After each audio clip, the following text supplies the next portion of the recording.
अदब और एहतराम के साथ जमात अहल सुन्नत की एक नामवर हस्ती जो अहले फ़िक्र दानिश की बज़्म में बहुत ही एहतराम से देखे जाते हैं, महुआ वैशाली की खाक से उठकर दूर दूर तक अपने फ़न का उजाला बज़्म इल्म फ़न में तक़सीम करने वाली ज़ात, मुनाज़िर अहल सुन्नत, दाइए कुरान व सुन्नत, काज़ी शरीयत, शम्मे बज़्म इल्म हिकमत, हज़रत मौलाना अलहाज शाह मुफ्ती अली रज़ा साहब क़िबला मिसबाही, जिनकी शख्सियत आलिम भी है, इल्म भी है, अदीब भी है, अदब भी है, ख़तीब भी है, खिताबत भी है, मुदर्रिस भी है, दरसगाह भी है। मैंने अर्ज़ किया था कि पहले ही आधा घंटा खिताब हो जाता। इन्होंने कहा कि मैं ज़हन में खाका बना के रखा हूँ, मुफ्ती शहरयार रज़ा साहब के बाद काज़ी शरीयत मुफ्ती अली रज़ा साहब क़िबला का बाज़ाब्ता खिताब होगा, लोग सुनेंगे और इस्तिफ़ादा करेंगे। क्या ख्याल है आपका? हजरत का इस्तकबाल करूं मैं? हाथ उठाए तब पता चलेगा कि आपकी कैसा नजरिया है। नारे तकबीर तकबीर तकबीर। कहाँ है? मैं तो अकेले सब पे हावी नजर आ रहा हूं लाउड स्पीकर की वजह से। नारे तकबीर। नहीं, दमखम नहीं है आपके अंदर, थोड़ी सी और मोहब्बतें पेश फरमाएं। नारे तकबीर तकबीर, नारे रिसालत, मसलके आला हजरत और से तारीख़ मिल्लत मुफ्ती अली रज़ा साहब मिसबाही। हिकमत का ताज रखते हैं मुफ्ती अली रज़ा, गम का इलाज रखते हैं मुफ्ती अली रज़ा, रंगीन ये उलूम व मारिफ के बावजूद सादा मिजाज रखते हैं मुफ्ती अली रज़ा। मैं गुजारिश करता हूँ, वबल्लगना रसूलुहुन नबियुल अमीनुल करीम व नहनु अला ज़ालिका लमिनश शाहिदीन व शाकिरीन वल्हम्दुलिल्लाहि रब्बिल आलमीन। अर्ज़ मारूफ़ से पेशतर आइए हम और आप सब मिलकर अपने पैगंबर, दोनों आलम के रहनुमा और रहबर सैयद आलम नूर मुजस्सम अरवाहुना फ़िदा सल्लल्लाहु तआला अलैहि वसल्लम के दरबार में दुरूद शरीफ का नजराना पेश करें। अल्लाहुम्मा सल्लि अला सय्यदिना व शफ़ीइना व मौलाना मुहम्मदिन बारिक व सल्लिम सलातों व सलामन अलैका या रसूल अल्लाह सल्लल्लाहु तआला अलैहि वसल्लम। हज़रात, हर साल की तरह इमसाल भी पीर तरीक़त रहबर राह शरीयत हज़रत अल्लामा शाह मुफ्ती मोहम्मद अबुल खैर साहब रहमतुल्लाह ताला अलैह की तारीख़ विसाल के ख़ूबसूरत मौके पर उनका उर्स पाक आप हज़रात ने मुनक़्क़िद किया है। दुआ है कि अल्लाह ताला इस महफ़िल को कबूल फ़रमाए, हम सब लोगों की हाज़िरी मंजूर फ़रमाए और अल्लाह पाक साहिब मज़ार और जुमला बुज़ुर्गों के फ़यूज़ व बरक़ात से मुस्तफ़ीज़ और बहरावर फ़रमाए। आमीन बिजाहे सय्यदिल मुरसलीन। हज़रात, अब जलसे के इख्तिताम का वक्त बड़ा करीब आ पहुँचा है। थोड़ी देर की ज़हमत और बर्दाश्त कर लीजिए। चंद बातें बयान करने के बाद महफ़िल का इख्तिताम इंशाअल्लाह ताला हो जाएगा। अज़ीज़ गिरामी, हज़रत मौलाना हाफिज़ ग़ुलाम खैरुल वरा साहब सज्जादा नशीन खानक़ाह तेग़िया अलाइया तारीक़िया की दावत मोहब्बत पर आपसे मुलाकात की सआदत कई सालों से हासिल हो रही है और उनकी ये मुसलसल मोहब्बत रही कि जलसे के अखीर में हर साल उन्होंने मौका दिया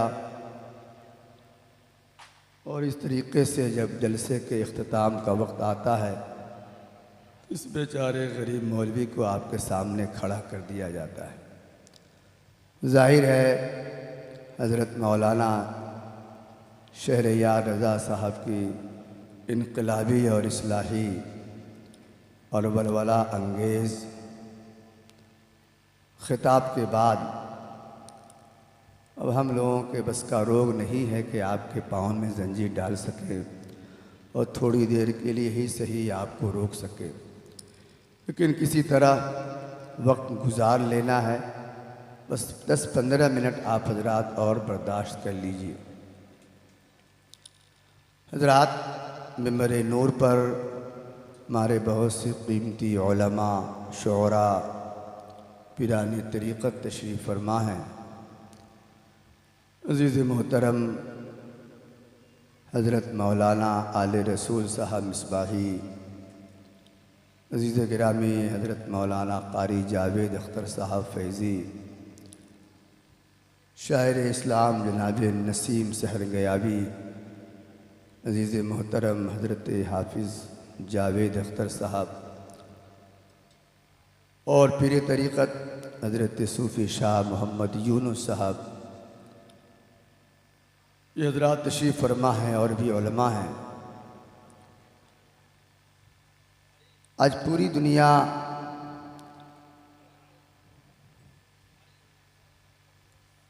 की ये तलब है और ये चाहत है कि जलसों में इस्लाही ख़िताब होना चाहिए।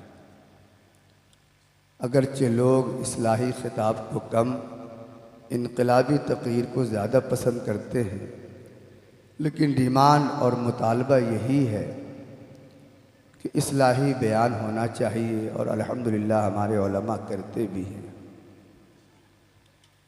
पर इस्लाह कहते किसको हैं और इस्लाह के लिए क्या अवामिल दरकार है और किन रवैयों से आदमी के अंदर इस्लाह की तलब पैदा होती है, ये बात भी काबिल गौर है। बयानात तो इस्लाही होते हैं, पर उन इस्लाही बयानात का असर हमारी ज़िंदगी में दिखने को मिलता क्यों नहीं? असल बात यह है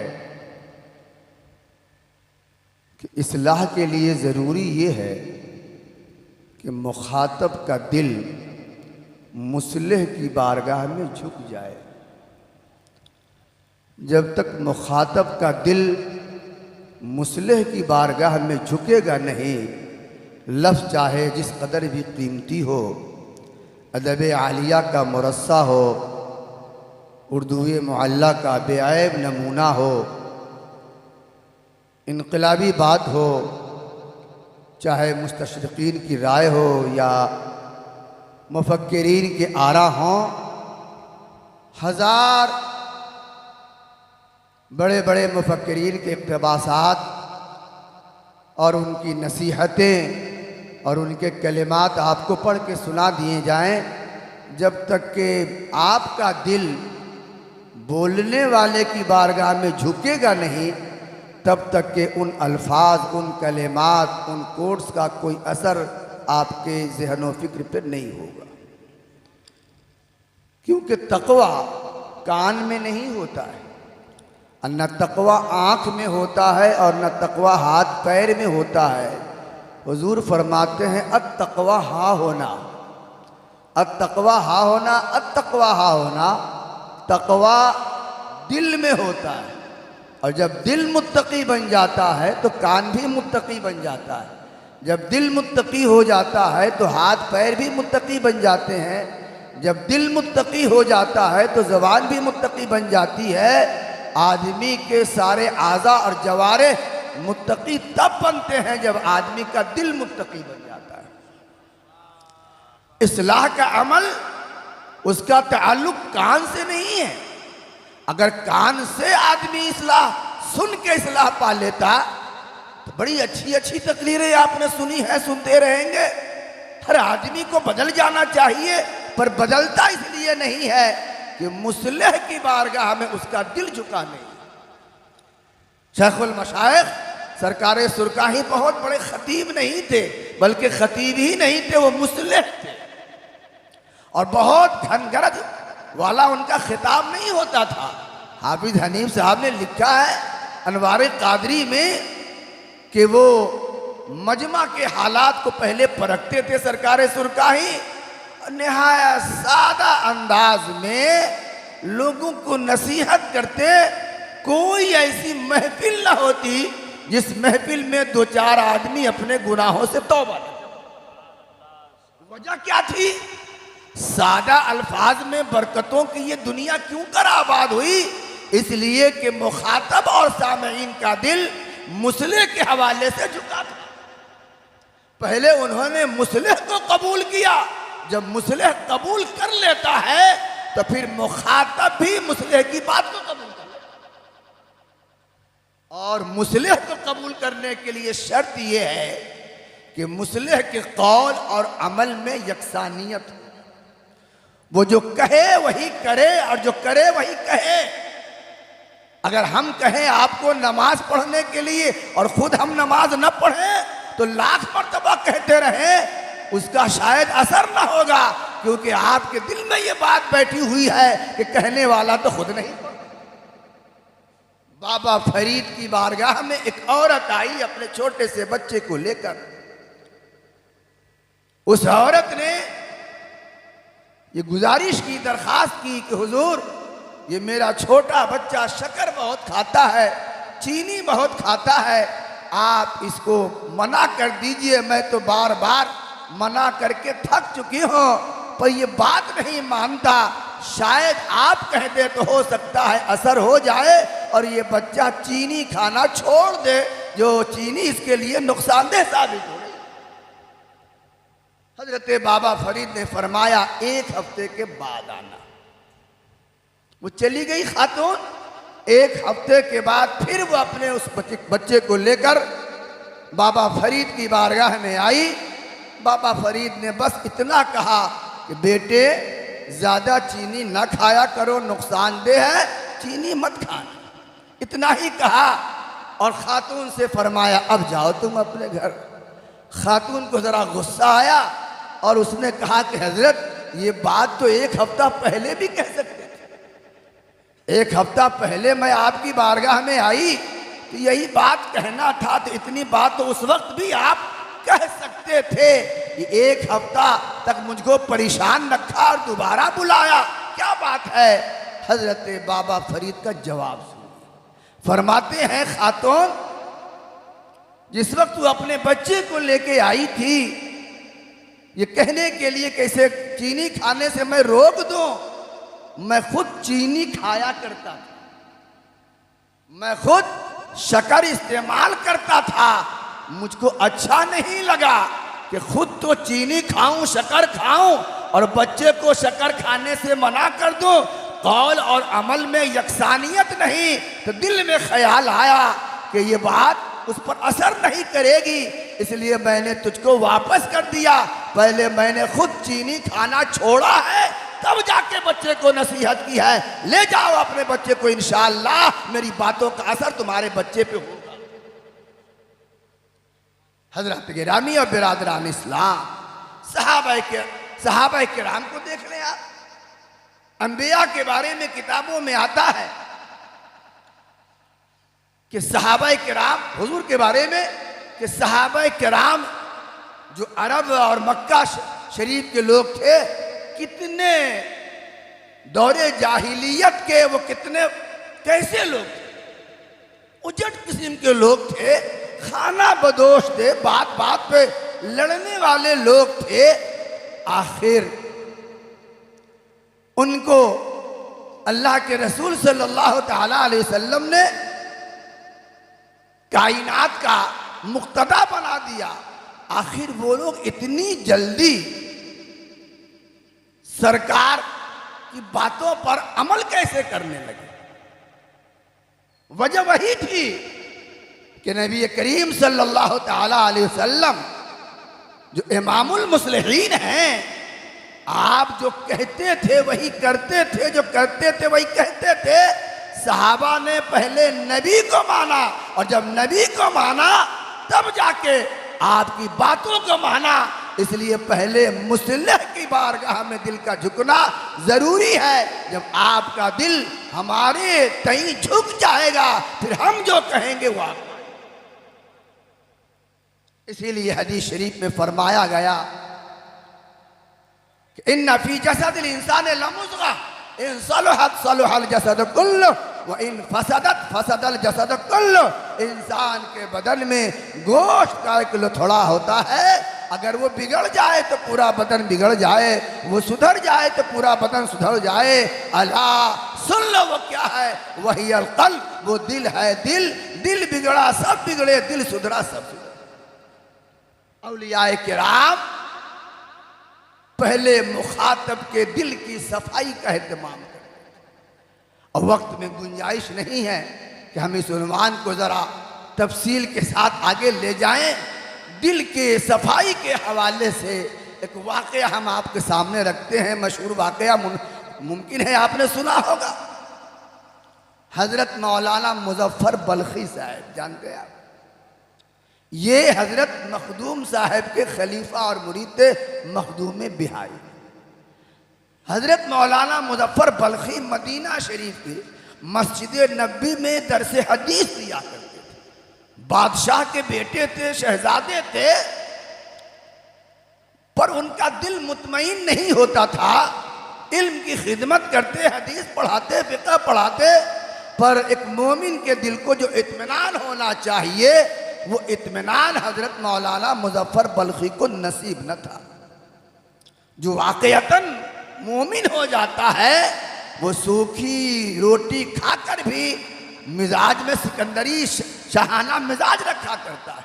हर लहजा मोमिन की नई शान, नई आन, गुफ्तार में, किरदार में अल्लाह की बुरहान। ये राज किसी को नहीं मालूम कि मोमिन कारी नजर आता है हकीकत में कुरान। तो उनको पता चला कि बिहार शरीफ में कोई अल्लाह वाला रहता है। चलते हैं वहीं अपने इत्मीनान क़ल्बी का सामान करते हैं। खैर बिहार शरीफ तशरीफ लाए। आने के बाद मखदूम साहब की बारगाह में पहुंचे और उन्होंने कहा कि हुजूर, इतने दिन से इल्म की खिदमत कर रहा हूँ, इल्म की जुल्फ़े बरहम संवारता हूँ, पर मेरे दिल को इत्मीनान नहीं। आपकी बारगाह में इसलिए आया हूँ कि आप इत्मीनान क़ल्बी का सामान कीजिए। तो वो अल्लाह वाले थे, हकीकत में पीर थे, हकीकत में सूफी थे, हकीकत में खुदा रसीदा थे। उनकी नजर जेब पे नहीं गई, उनकी नजर आने वाले के दिल पे गई कि आने वाला दिल कैसा लेकर आया। उन्होंने गौर किया तो देखा कि आने वाला आदमी तो बड़ा अच्छा है, कामिल है, पर एक खराबी इनमें है, और वो ये है कि एक तो बड़े आलिम हैं और एक तो शहजादे हैं। दोनों के मिलाप ने मौलाना साहब के दिल में थोड़ा गुरूर पैदा कर दिया कि हम बड़े हैं। एक बादशाह के बेटे, बड़े बाप के बेटे, और दूसरे आलिम। इल्म का गुरूर भी बड़ा खराब होता है। इल्म का गुरूर तो शैतान बना देता है।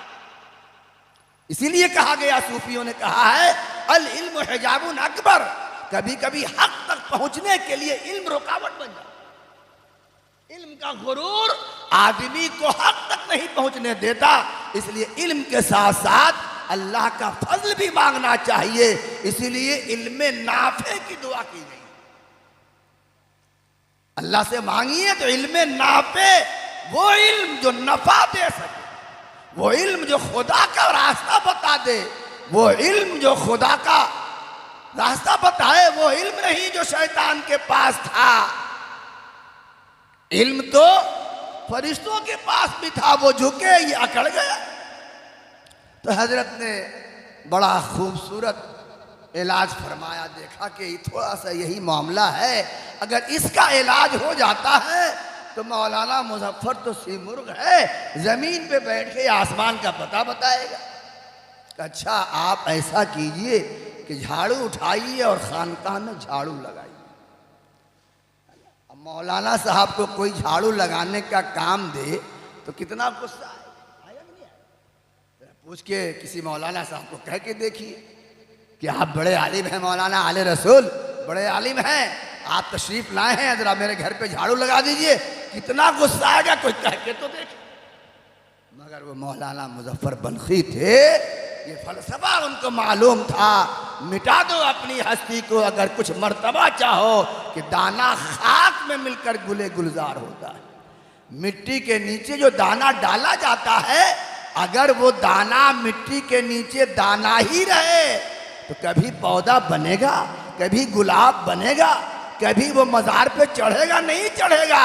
पहले दाना अपना वजूद मिटाता है, तब जाके कोपल निकलती है, तब पौधा बनता है, तब गुलाब खिलता है, तब किसी दुल्हन के घर में जाता है या मज़ारों पे चढ़ा कर। पहले हस्ती मिटाना पड़ता।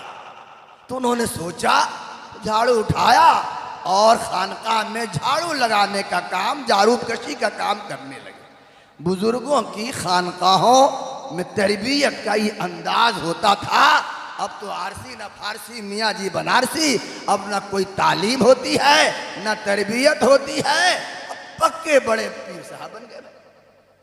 सरकार सुरगाही के बारे में लोगों ने मुझे बताया कि खानकाह आबादानिया में लोग आते जाते रहते थे, तो कुछ लोग आते थे तरबियत के लिए, रुक जाते थे खानकाह में, सुरगाही शरीफ में रुक जाते थे। और हजरत किसी को ड्यूटी दिए हुए थे, गालिबन शाह दरासत साहब को, कि फला ये वजीफ़ा ये वजीफ़ा ये वजीफ़ा ये वजीफ़ा वगैरह वगैरह, तालीम खमसा वगैरह दिया करते रहना, जो जिस हिसाब का होता था। और खानकाह से खाना बन के आता था, एक रोटी मिलती थी। नफ्स मारना है ना, भूख भी अल्लाह की मार्फत का रास्ता मुतय्यन करती है। भूखा रहना भी, इससे भी आदमी का नफ्स मरता है। यहाँ तक जो खा लेगा वो अल्लाह की इबादत क्या करेगा, वो रियाजत तो मुजाहिदा क्या। इसलिए बाबे तसव्वुफ में रियाजत और मुजाहिदे में भूखा रहना भी, एक वक्त भूख से कम खाना, ये भी शर्त है, ये भी शर्त है। अब नाक तक कोई चढ़ा ले शुरुआ तो क्या रियाजत कर पाएगा। तो एक रोटी आती थी खानकाह में, खानकाह से बन के उन्हें रियाजत करने वाले लोगों के लिए। एक दिन हजरत के घर में जो औरत थी या उनकी अहलिया, उन्होंने सोचा कि इतने मोटे मोटे लोग रियाजत मुजाहिदा में हैं, वजीफा करते हैं, और एक ही रोटी ये देते हैं सबको, क्या बेचारे की भूख जाएगी। तो उन्होंने चाहा, उन्होंने ख्याल किया कि रोटी मोटी बना दें, रोटी मोटी बना दें, ताकि एक ही रोटी मिले मगर उसमें थोड़ा सा वजन होना चाहिए। तो मोटी रोटी आई। बुजुर्गों की नज़र तो बड़ी तेज़ होती है। हजरत गिरामी, हजरत ने देखा कि आज रोटी मोटी बन के आई है, तो फरमाया कि ऐसा है कि आज आप लोग आधी आधी रोटी खाएं। यानी कहने का मतलब ये है कि किस तरह खानकाहों में नफ्स के मारने की रियाजत होती थी और किस तरह तरबियत होती थी। आज तो तरबियत खानकाहों से खत्म। ख्वाजा साहब गए थे अपने पीर ख्वाजा उस्मान हारूनी के यहाँ, कहा इतने हजार मर्तबा सूरह इखलास पढ़ो और ये पढ़ो, इतने नवाफिल पढ़ो। खुद फरमाते हैं कि 20 साल तक मैं अपने पीर का बुख्चा उठाता रहा, 20 साल तक अपने पीर का फरमा बरदार ऊंट बना रहा, तब जाके मोइनुद्दीन ख्वाजा हिंद बने। यहाँ तो हल्दी लगे ना फिटकिरी और रंग आए, चोखा वाली बात हो जाती है। तो मैं अर्ज क्या कर रहा था कि हजरत मौलाना मुजफ्फर बल्खी झाड़ू लगाने लगे। अब झाड़ू लगा रहे हैं, साल डेढ़ साल गुजरे, हजरत ने देखा कि मौलाना साहब की तरबियत कितनी हुई है और वो जो उनके दिल पर गुरूर का थोड़ा दाग धब्बा था उसका इलाज कितना हुआ है। तो एक दिन एक भंगन से आपने फरमाया कि देखो ज़रा इम्तिहान लेना है मौलाना साहब का, करना क्या होगा। तो कहा करना ये होगा कि चलते चलते मौका पाकर मौलाना साहब को ठोकर लगा देना। क्या लगाना? ठोकर, यानी गुस्सा दिलाना है ताकि देखा जाए कि सब्र तहम्मुल बर्दाश्त की कितनी सलाहियत पैदा हुई है, कितना है और कितना गया है, बीमारी कितनी है और कितनी गई है वो देखा जाए। मौका पाकर उस भंगन औरत ने लगा दिया ठोकर। ठोकर लगाई, मगर एक बात जुमला उनके मुंह से निकल गया मौलाना मुजफ्फर साहब से, जाओ बलख न रहा, जाओ बलख न रहा। जाके कहा कि हजरत वो तो ऐसा ऐसा कह रहे हैं। तो मखदूम साहब ने फरमाया, अच्छा अभी बलख की बू गई नहीं, अभी बलख की बू है, कहीं अभी और दवा चलेगी, इलाज चलेगा। फिर कुछ दिन तक झाड़ू लगाया, फिर उसी भंगन को बुलाया, कहा देखो वो तो शशमाही इम्तिहान था हाफ ईयरली, अब एनुअल एग्जाम होगा, पर्चा बड़ा सख्त होगा, करना क्या होगा? और करना ये होगा कि चलते चलते मौका पाकर मौलाना साहब के गाल पे तमाचा लगाना, गुस्सा दिलाना, इश्तियाल दिलाना है कि इश्तियाल अगर कोई दिलाए तो कितनी बर्दाश्त है, सलाहियत कितनी पैदा हुई है। सूफिया की सिफत यही होती है कि वो जल्दी गुस्सा नहीं होते, और सिफत यह है कि वो गुनाह से नफरत करते हैं, गुनहगार से नफरत नहीं करते। आजकल हमारे खिताब में, हमारे जलसों के खिताब में एक दबे लफ्जों और दबे कदमों के साथ एक बीमारी आ पड़ी है कि वो तनकीदी खिताब होता है, और तनकीदी खिताब लोग ज्यादा पसंद करते हैं। हालांकि खिताब की रूह तनकीदी नहीं होती है, खिताब की रूह मारूजी होने चाहिए। मारूजी का मतलब ये हुआ कि हम जो कह रहे हैं आपको, आपको लगना चाहिए कि आपके हवाले से हम मुखलिस, और पेशकश होनी चाहिए मुनाजराना तेवर खिताब के असरात पे पानी फेर देता है। एक साहब और हैं, एक साहब हैं जो हर चीज में तनकीदी, मज़ार ऐसे है तो चादर अब ऐसे है तो फलाना ऐसे है, तो जहन्नम में जाओगे तो फलाना जाओगे। ये खिताब का अंदाज नहीं है। रसूलुल्लाह की सीरत पढ़िए आप, गलती होती थी किसी सहाबी से तो इस्लाह कैसे फरमाते थे आप, जरा हदीसों का खालिए तो समझ में आएगा। इसलिए तनकीदी अंदाज खिताब के असरात को कम कर देता है। हज़रात गिरामी, मारूदी होना चाहिए, मगर सामीन तनकीद को बहुत पसंद करते हैं। इसलिए तनकीद पसंद आती है कि तनकीद से आदमी के अंदर जो नफ्स वाली रग है उसको आराम पहुंचता है। जैसे आप दो आदमी बैठे हुए हैं, अच्छी बात कीजिए, मन नहीं लगेगा, और एक दूसरे की गीबत करने लगेगी, फलानवा ऐसे है, फलानवा ऐसे है, तो बड़ा मन लगने लगेगा। क्यों? गीबत में मन इसलिए लगता है कि नफ्स जो है, नफ्स को खुशी मिलती है, नफ्स को खुशी मिलती है। तो तनकीद में सामीन को खुशी मिलती है कि चलो फलानवा पीर की हजामत हो रही है, फलानवा मौलाना की हजामत हो रही है, शायर की हजामत हो रही है, खतीब की हजामत हो रही है। तो नफ्स जो है उसको आराम पहुंचता है, और जब ये नफ्स को आराम पहुंचेगा तो तकरीर का असर दिल में कबूल न करेगा, तकरीर का असर, खिताब का असर दिल कबूल न करेगा। इसलिए खिताब की रूह तनकीदी नहीं, खिताब की रूह मारूदी है, यानी खिताब मारूदी अंदाज में होना चाहिए। पेशकश सूफिया की तकरीर देख लीजिए, सूफिया का बयान देख लीजिए, वो मारूदी। हम आपको मिसाल दे देते हैं, सरकार सुरकाही किसी को बोलते थे बहुआ, कोई शिकायत करता था ताड़ी बहुत पीता है, तो डांटते नहीं थे, अरे खबीस नालायक तू बेहुदा है, तुम शराब पी नहीं, समझाते थे, है ना, समझाते थे। और इस तरह समझाते थे कि उसी बैठक और उसी बारगाह में तौबा करने का होता ना, नहीं होता। एक वाकया हम जानते हैं नाम के साथ, मगर नाम हम नहीं बताएंगे। एक साहब दिन भर उसी ताड़ी में डूबे रहते थे। हजरत उस गांव में तशरीफ लाए और एक साहब से कहा कि हो फलाने बाबू को हम नहीं देख रहे, फलाने साहब को नहीं देख रहे। कि हजरत क्या उसका नाम लेते हो, दिन भर गरक रहता है, ताड़ी में डूबा रहता है।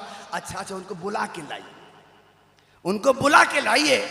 कहा कि हजरत वो पिए हुआ है। खैर लोग गए, कहने के वजह हजरत तुमको याद कर रहे हैं। तो बेचारा नहाया हुआ, कपड़ा पहना और आया। कहा कि हो फलाना भाई साहब, अब तो बूढ़ा हो गया, अब कहिया तक पिए रहो।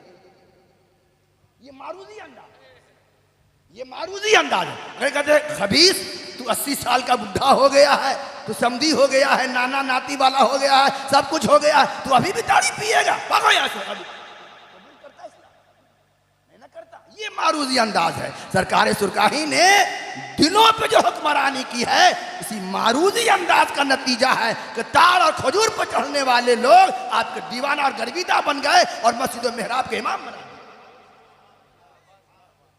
तो हजरते मौलाना वो भंगन से कहा कि अब तो सालाना इम्तिहान होने वाला है, तो एक तबराक लगाना है। मौका पाकर उस औरत ने एक जन्नाटेदार तमाचा मौलाना वो क्या ना मौलाना मुजफ्फर साहब के गाल पे लगा दिया। अब बादशाह के बेटा, बादशाह आलिम नाजो नियाम में पले हुए, लगा जो हाथ में तो पूरा चेहरा तमतमा उठा, जैसे अनार के दाने निचोड़ दिए गए एकदम लाल। मगर मौलाना साहब बहुत नरम हो गए थे, बहुत नरम हो गए थे, इतने नरम कि कोई जवाब, कोई इस एक्शन का कोई रिएक्शन नहीं हुआ। और फरमाया भंगन को बुला के, देखो इतने दिन से खुले मौसम में रहता हूँ, हवाओं फिजाओं मौसम के थपेड़ों ने मेरे चमड़े को सख्त और खुरदुरा बना दिया है। कहीं ऐसा तो नहीं है कि चमड़े की सख्ती की वजह से तेरे हाथ को चोट तो नहीं लग गई? देखा आपने, चोट तो नहीं लग गई है। दौड़ी दौड़ी गई मखदूम साहब के पास, कहा कि हजरत वो ऐसा ऐसा कह रहे थे। हाँ, अब मौलाना साहब का पूरा पूरा इलाज हो गया है। अब कहिए कि अब झाड़ू नहीं लगाएंगे, अब उनका प्रमोशन किया जाता है, अब वो मेहमानों की मेहमान नवाजी करें। ऐसे स्टेप बाय स्टेप होता है। हाँ, या तो दानाए असरारे हकीकत और क्या क्या कुछ नहीं, बस मगर दानाए रोमूज़े हकीकत हो गए, आरी बिल्ला हो गए, क्या क्या हो गए हैं। ऐसे कदम ब कदम आला हज़रत फरमाते हैं 80 साल तक कोई मुजाहिदा करे तब जाके वो मार्फत और तसव्वुफ और तरीक़त की पहली सीढ़ी पर कदम रखता है। हाँ, किसी पर अल्लाह फजल फरमा दे कि 80 साल का रास्ता वो 1 मिनट में तय करे। मिल्लत है जिसका रस्म इजरा, ये रूहनुमाई जिसकी गुज़श्ता साल इसी उर्स के मौके पर हुई थी, ये बड़ा अहम काम है। हमने शायद याद होगा गुज़श्ता साल या उससे पैवस्ता साल कहा था कि हमारा जो ये इलाका है, वैशाली वाला इलाका, ये मर्दुम खोर भी है, मर्दुम खेज भी है ना। ये यहाँ की मिट्टी से बड़े बड़े लोग पैदा हुए और यहाँ के लोगों ने ही यहाँ की मिट्टी में दफन कर दिया और डेकार। तो हमारे यहाँ बुजुर्गों के पहचानने का जो मेयार है, बस वो चादर है, गागर है, मोमबत्ती है, अगरबत्ती है, मतलब नजराना है, यही सब है, बुनिया है। इन्हीं सब चीज़ों से हम जानते हैं कि बाप रे बाप 1000 चादर चढ़ी है, 1500 चादर चढ़ी है, इतना बुनिया भी किया। इससे हम बुजुर्गों का कद नापते हैं। भाइयों, अजीज दोस्तों, ये सब चीज़ें वाकई और हकीकी नहीं है, ये तो आपने बनाई है। बुजुर्गों को जानने के लिए ये किताब और अपने शानदार माजी को समझने और पढ़ने और परखने के लिए जो सबसे बढ़िया इस दुनिया में सबसे बड़ा जो जरिया है और सनद है, वो किताबें हुआ करती है। आज अगर कोई मसला के अहले सुन्नत की सेहत को जांचना चाहे कि ये क्या है, तो क्या वो बुजुर्गों के मज़ार पे या चादरों से नहीं, वो उनकी किताबों से इस मसलक को जांचे, उनकी लिखी हुई तहरीरों से, उनके खिदमात से, कारनामे से। तो ये हयात तारीख़ मिल्लत यानी साहिब मज़ार की इजमाली तौर पर एक उनकी हयात व खिदमात का एक खाका खींचा गया है। बस इजमाली तौर पर एक खाका है जो गुज़श्ता साल साहिब सज्जादा ने छपवाया था और अल्हम्दुलिल्लाह पजीराई भी हुई है। तो ये भी है, आप हजरात इसको ले जाइए और साहिब सज्जादा की दरिया दिली है कि फ्री में ले जाइए। हालांकि हम फ्री देने के कायल नहीं होते हैं, जो चीज़ फ्री में मिलती है वो आदमी उस कदर नहीं करता है, मगर फ्री में दे रहे हैं, ले जाइए, पढ़िए, इसको पढ़िए, आपको बहुत कुछ अल्हम्दुलिल्लाह इसमें मालूमात मिलेगी। और ये एक सनद है, 50 साल के बाद भी आपकी औलाद अगर जानना चाहेगी कि तारीख़ मिल्लत कौन थे, शालाउद्दीन कौन थे, सरकार सुरगाई कौन थे, वगैरह वगैरह, तो इन्हीं किताबों के ज़रिया से आपकी आने वाली नस्ल अपने बुजुर्गों की तारीख और खिदमत व हयात को जान पाएगी और किसी की भी आंख में आंख डालकर अपने बुजुर्गों की शानदार तारीखों की बुनियाद पर वो अपने बुजुर्गों की अजमतों का गीत गाने के लिए तैयार है। तो ये ले जाइए फ्री में। अल्हम्दुलिल्लाह। अस्सलामु अलैकुम।